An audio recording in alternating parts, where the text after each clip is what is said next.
प्यारे बच्चों, आज का अपना टॉपिक है विद्युत धारा, अध्याय 5। हम लोग सबसे पहले इसकी परिभाषा देखेंगे। तो विद्युत धारा की परिभाषा क्या है?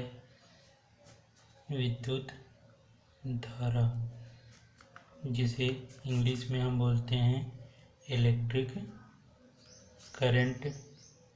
तो इसकी परिभाषा अगर हम बात करें, क्या है? किसी अनुप्रस्थ काट क्षेत्र से प्रवाहित विद्युत आवेश की दर को हम क्या बोलेंगे? विद्युत धारा। किसी अनुप्रस्थ काट क्षेत्र से आवेश प्रवाह की दर को हम विद्युत धारा बोलते हैं। अब ये विद्युत धारा किस तरीके से प्रवाहित होती है उसके बारे में हम लोग देखते हैं।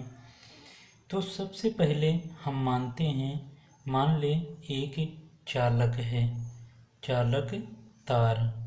अब यहाँ पर बात हुई चालक तार की, तो आपको ये पता होना चाहिए चालक तार ये क्या है? चालक तार मान लेते हैं। और चालक तार किस स्थिति में है? जब बैटरी नहीं लगी है।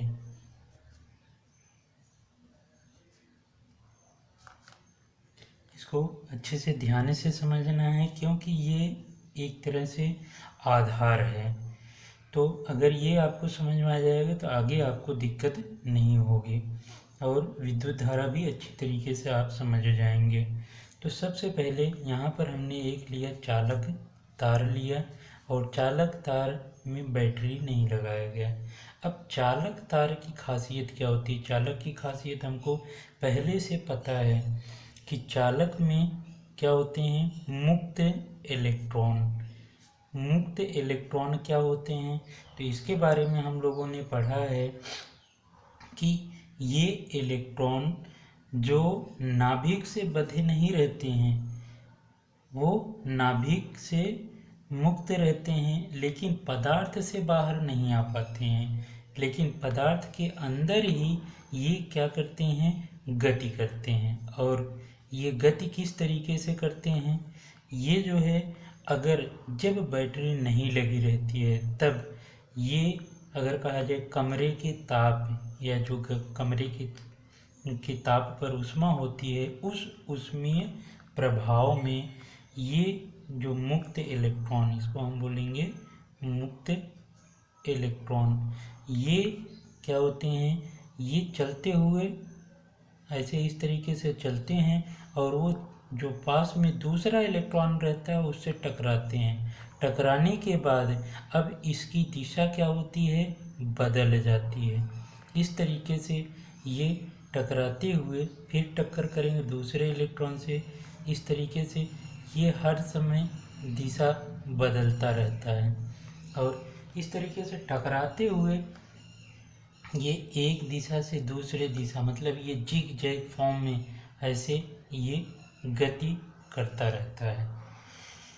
इसी को हम बोलते हैं, इस गति को हम क्या नाम देते हैं? इसको हम बोलेंगे यादृच्छिक गति। इसको हम बोलते हैं यादृच्छिक गति। मतलब इलेक्ट्रॉन क्या होता है? ये यादृच्छिक गति करता है। कब?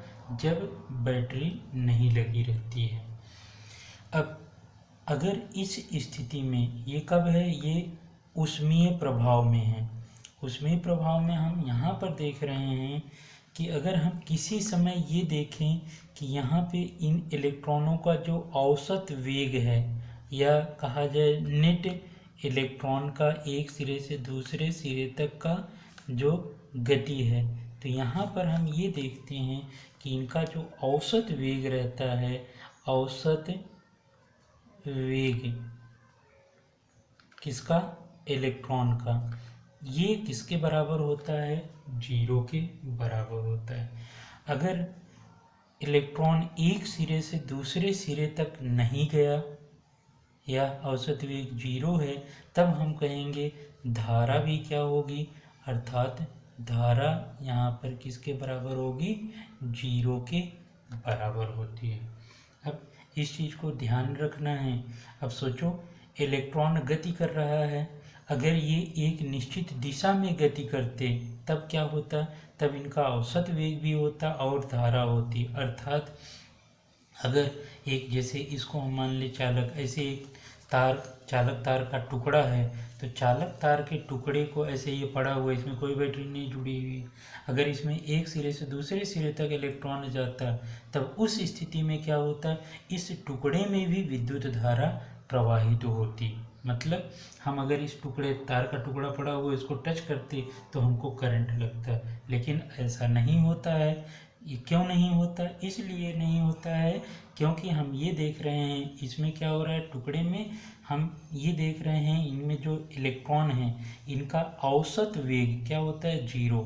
औसत वेग 0 हो गया, मतलब था एक सिरे से दूसरे सिरे तक जो इलेक्ट्रॉन का गति है वो 0 होता है। मतलब हम ऐसे कह सकते हैं साधारण भाषा में, जितने इलेक्ट्रॉन ए से बी सिरे की ओर जाते हैं उतने इलेक्ट्रॉन बी से ए की सिरे की ओर आएंगे। जब ए से बी और बी से ए सिरे की, तो दोनों के एक दूसरे की ओर जाने की जो गति है बराबर होगी, मतलब औसत क्या हो गया, 0 हो गया। तो इस तरीके से यादृच्छिक गति या ऐसे कह लो ऊष्मीय प्रभाव में इलेक्ट्रॉन की जो गति होती है वो 0 के बराबर होती है। एक और इसमें ध्यान रखना है, जो इलेक्ट्रॉन, जब ऊष्मीय प्रभाव में इलेक्ट्रॉन चलता है तो उसका वेग कितना होता है, तो इस इलेक्ट्रॉन का वेग जो है बहुत अधिक, लगभग 10⁵ मीटर प्रति सेकंड की स्पीड से ये इलेक्ट्रॉन चलता है। मतलब ऊष्मीय प्रभाव में तार के अंदर जो इलेक्ट्रॉन है वो किस वेग से चलता है, 10⁵ मीटर प्रति सेकंड की वेग से चलता है। इसी के आगे दूसरी स्थिति हम मान लेते हैं।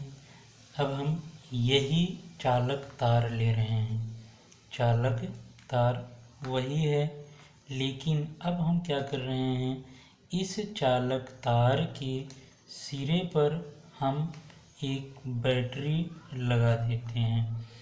अब यहाँ पर आपको ध्यान रखना है, जैसे ही हमने यहाँ पर एक बैटरी लगाया, उस स्थिति में यहाँ पर हम ये देखते हैं जो इलेक्ट्रॉन यादृच्छिक गति कर रहा था, अब हम देखते हैं ये बैटरी है, V विभव है, ये धनात्मक सिरा, ये ऋणात्मक।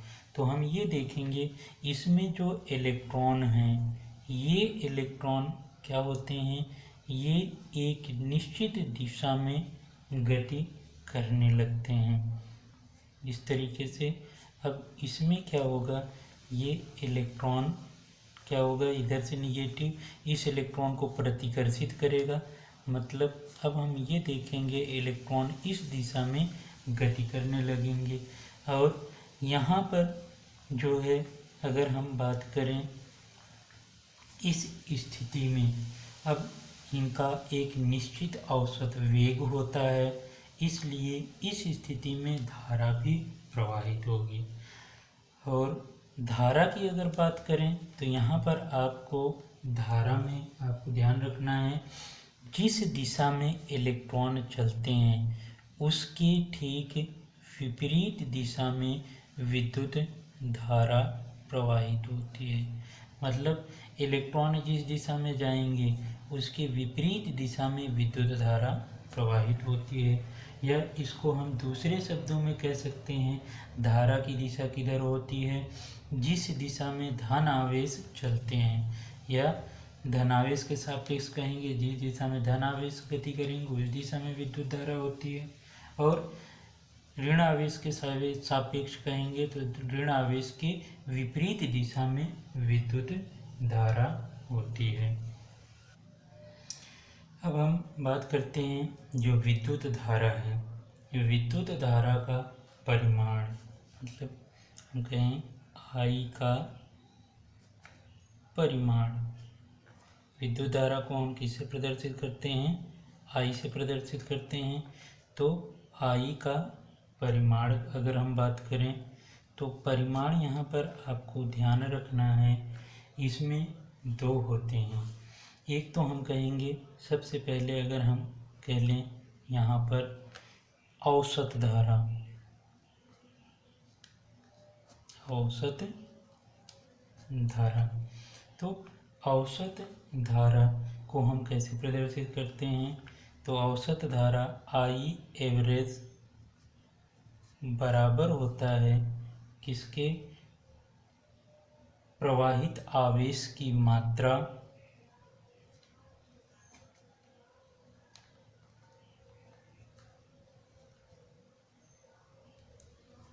बटे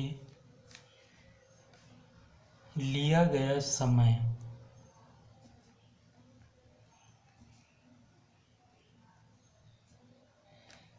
या प्रवाहित आवेश अगर हम यहाँ पर ऐसे कह सकते हैं I एवरेज बराबर होगा किसके? प्रवाहित आवेश की मात्रा हम मान लेते हैं डेल्टा Q है, और जो समय लिया गया है वो है डेल्टा T। तो हम कहेंगे delta Q upon delta T। और जो आवेश है अगर हम कहें डेल्टा T समय में अगर हम बात करें कुल कितने आवेश प्रवाहित हो गए, तो इसी को हम कह सकते हैं किसके? NE। N क्या है? कुल इलेक्ट्रॉनों की संख्या। E इलेक्ट्रॉन, एक इलेक्ट्रॉन का आवेश N, तो N से गुणा कर दें, कुल इलेक्ट्रॉन का आवेश आ गया, और समय डेल्टा T। तो ये हमें प्राप्त हो जाता है किसके लिए? औसत धारा। अगर हमको आवेश की मात्रा निकालना है तो आवेश की मात्रा हम कैसे निकालेंगे? तो यहाँ से हम कहेंगे डेल्टा Q, यहाँ से एक सूत्र, ये हमारे न्यूमेरिकल के लिए ये सूत्र ध्यान रखने हैं जो न्यूमेरिकल में काम आएंगे। तो यहाँ से अगर हम आवेश निकालना है तो डेल्टा Q किसके बराबर होगा? डेल्टा Q बराबर होगा I इंटू डेल्टा T, या इसी को हम कह सकते हैं T2 माइनस T1, मतलब अंतिम समय माइनस प्रारंभिक समय। जो समय अंतराल है डेल्टा T क्या है? अंतिम समय और प्रारंभिक समय का जो अंतर है वही डेल्टा T है। तो इनको अगर हम विद्युत धारा जितनी प्रवाहित हो रही है उससे गुणा कर दें तब हमको क्या मिल जाता है? आवेश की मात्रा। दूसरा अगर हम यहीं पे बात करें तात्क्षणिक धारा, तात्क्षणिक धारा, तो तात्क्षणिक धारा क्या होगी? यहाँ पे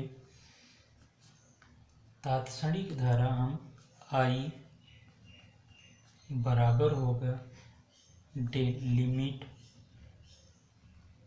delta T tends to 0 delta Q upon delta T। या इसी को हम किस रूप में लिख सकते हैं? इसको हम लिख सकते हैं dQ dt के रूप में लिख सकते हैं। और यहाँ से हम अगर बात करें आवेश की मात्रा निकालना चाहें तो आवेश किसके बराबर होगा? तो यहाँ से dQ बराबर होगा I dt के बराबर। या टोटल आवेश, ये तो हमारा किसको प्रदर्शित करता है? अल्पांश आवेश को। टोटल आवेश की बात करेंगे तो हम इसी को हम कहेंगे टोटल आवेश हमारा Q किसके बराबर होगा? ये होगा समाकलन, जो समय लिमिट दिया है T1 से T2 के लिए, हम इसका समाकलन कर देंगे तब हमको ये T1 से T2 के लिए, ये किसके लिए है? T1 से T2 समय में आवेश का प्रवाह है। अर्थात हम कहेंगे T1 से T2 समय में कितना आवेश प्रवाहित हुआ एक सिरे से दूसरे सिरे तक, तो हम इस फॉर्मूले से निकाल लेते हैं। और यहाँ पर अगर हम इस इक्वेशन से हम देखना चाहें dq dt, ये अगर हम q और t के बीच में ग्राफ खींचें तो q और t का जो ढाल होगा वो ढाल किसको प्रदर्शित करता है, वो प्रदर्शित करता है विद्युत धारा को। इसी तरीके से हम इस समीकरण से अगर देखें यहाँ से, तो I और समय, विद्युत धारा और समय के बीच में ग्राफ खींचा गया है, तो ग्राफ का t अक्ष के साथ जो बनाया गया क्षेत्रफल होगा वो क्या प्रदर्शित करता है, वो प्रदर्शित करता है आवेश की मात्रा को।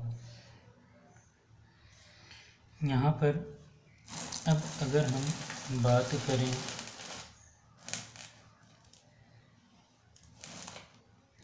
सबसे पहले अगर हम बात करें ये राशि कैसी है, तो राशि हम कहेंगे ये अदिश राशि है। राशि कैसी है, विद्युत धारा, तो विद्युत धारा जो है क्या है, अदिश राशि है। अब यहाँ से एक चीज़ और कन्फ्यूजन होता है कि विद्युत धारा तो एक निश्चित दिशा में प्रवाहित होती है, तो ये अदिश कैसे हुई, तो हम इसके लिए ये कहते हैं, ये विद्युत धारा जो है ये जो सदिश के नियम हैं या अदिश के राशियों के जो नियम हैं उन नियमों में तो हम देखेंगे ये अदिश के नियमों का पालन करता है, इसलिए ये कैसी राशि मानी जाती है, अदिश राशि मानी जाती है। जबकि अगर यही सदिश राशि के नियमों का पालन करती तब ये क्या हो जाती, सदिश राशि, लेकिन ये अदिश के नियम का पालन कर रही है, अतः हम कहेंगे विद्युत धारा कैसी राशि है, अदिश राशि है। अब इसके हम मात्रक की बात कर लेते हैं। विद्युत धारा का मात्रक,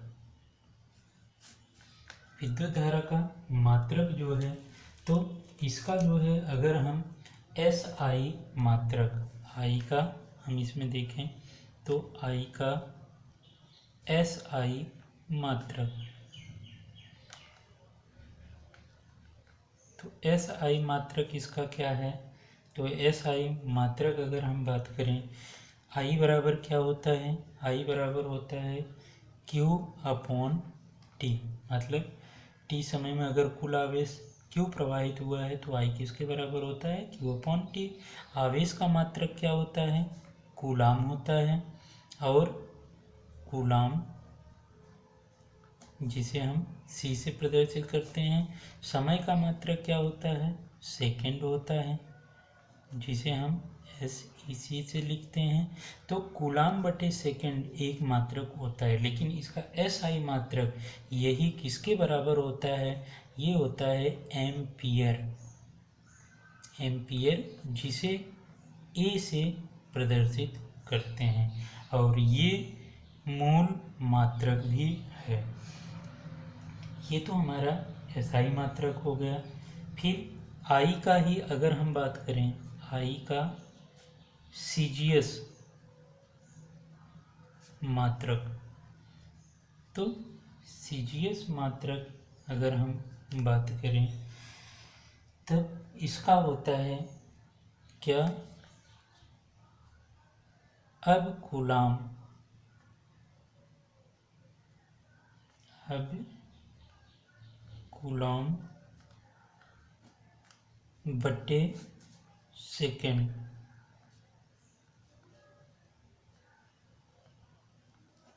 या इसी को हम लिखते हैं ABC बटे सेकंड को क्या लिखेंगे, SEC। या अब अभी हम लोगों ने देखा कूलाम बटे सेकंड किसके बराबर है, एम्पियर, तो इसी को हम क्या लिखते हैं, अब एम्पियर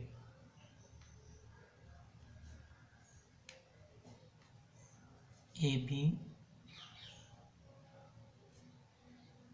एम्पियर। और ये किसके बराबर होता है? इसी को हम बोलते हैं बायोट।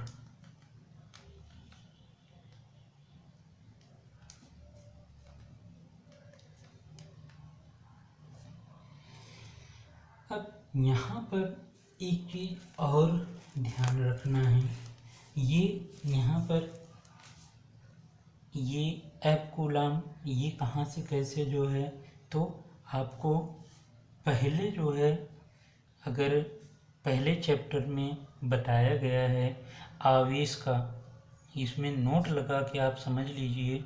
नोट में जो आवेश है, आवेश चार्ज, आवेश का जो मात्रक है, आवेश का मात्रक अगर हम बात करें, आवेश का जो मात्रक है ये दो स्थितियों में, एक नंबर एक अगर हम बात करें कब, ये रेस्ट कंडीशन में, for rest condition, rest charge, तो मतलब जब आवेश स्थिर अवस्था में है, रेस्ट अर्थात स्थिर अवस्था की बात कर रहे हैं, स्थिर अवस्था में आवेश का मात्रक क्या होता है, तो हम लोग देखें सीजीएस पद्धति में, सीजीएस ये किस में हम बात कर रहे हैं, सीजीएस के लिए, तो इस स्थिति में इसका मात्रक होता है स्टेट कूलाम,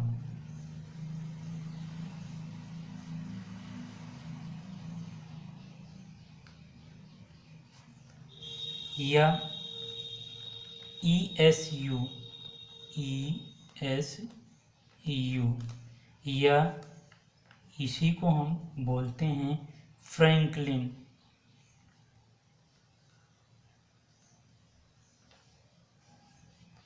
ये कब है, जब आवेश स्थिर अवस्था में है, तब सीजीएस पद्धति में आवेश का मात्रक क्या होता है, आवेश का मात्रक होता है स्टेट कूलाम या ESU इलेक्ट्रोस्टैटिक यूनिट या फ्रैंकलिन। ये तो हमारा कब है, जब आवेश स्थिर अवस्था में है। दूसरी अवस्था है यही आवेश जब गतिमान हो जाता है, अर्थात फॉर मूविंग चार्ज,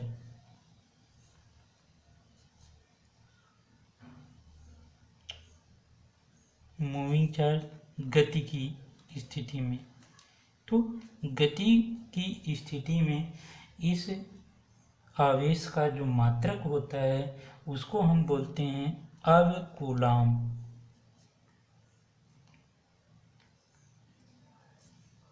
जिसको हम AB कैपिटल C अर्थात अब कूलाम, कूलाम को हम C से प्रदर्शित करते हैं, अब कूलाम से हम इसको प्रदर्शित करेंगे, या इसी को हम बोलते हैं इसका, या E यहाँ पे ESU था, इसको बोलते हैं EMU अर्थात इलेक्ट्रोमैग्नेटिक यूनिट ऑफ चार्ज। तो यही जो अब कूलाम्ब है मूविंग कंडीशन, क्योंकि अब देखिए ये विद्युत धारा किसके कारण प्रवाहित होती है, जब आवेश गति करते हैं, तो गति करते हैं तो उस स्थिति में हम अब कूलाम्ब ABC यूज करते हैं। तो यहाँ पर ये जो है अब कूलाम्ब बटे सेकेंड, मतलब सीजीएस पद्धति में मात्रक लिखा गया है, तो इससे कंफ्यूज मत होना है, यहाँ से आप समझ जाना। अब इसमें विद्युत धारा में अपना अगला पॉइंट आता है वीमा। वीमा अगर हम बात करें तो विद्युत धारा क्या है, मूल राशि है, तो विद्युत धारा के वीमा क्या होती है, I की वीमा होती है A, विद्युत धारा को A से एम्पियर से प्रदर्शित करते हैं A, तो विद्युत धारा की वीमा क्या होती है A, या इसी को हम ऐसे भी लिख सकते हैं M0 L0 T0A, ये किसकी विमा हो गई? ये विद्युत धारा की विमा हो जाती है। एक इसमें और ध्यान रखो, जैसे CGS पद्धति में और SI पद्धति में परिवर्तन के लिए, तो अब एम्पियर और एम्पियर में संबंध क्या होता है, तो इसको भी आप ध्यान रखो। क्या? एक AB एम्पियर, मतलब एक अब एम्पियर में कितना एम्पियर होता है, तो 10 एम्पियर के बराबर होता है। ये आपको संबंध भी ध्यान रखना है।